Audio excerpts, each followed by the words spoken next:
अस्सलाम वालेकुम नाज़रीन, मां आहियां नीलम आलिफ। जीअं त तव्हांखे ख़बर आहे त रेड रोज़ टीवी यूट्यूब जो पेज आहे सागर अराई जो।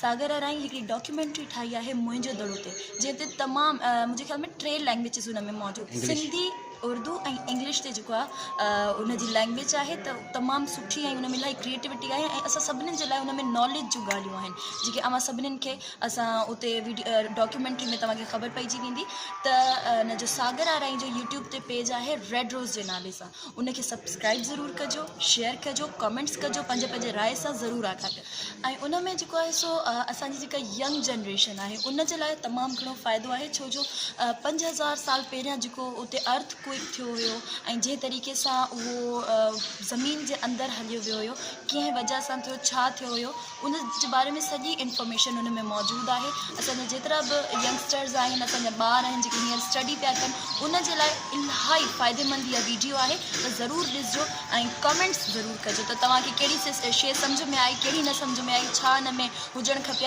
छा न हुजणु खपे, उहो सभु कुझु तव्हां असांखे ॿुधाईंदो। पर जेतिरे ताईं मां ॾिठो आहे ऐं उहा डॉक्यूमेंट्री मां ॾिठी आहे त उन में एवरीथिंग मौजूदु आहे मुंहिंजो दड़ो जे हवाले सां, त कीअं ठहियो, कीअं अर्थक्वेक ते हो अंदरि वेही हली, उहा ज़मीन जे अंदरि फना थी वियो उहो मुंहिंजो दड़ो, त उहे सभु शयूं हुन में मौजूदु आहिनि। त प्लीज़ ज़रूरु सब्सक्राइब कजो। Thank you so much.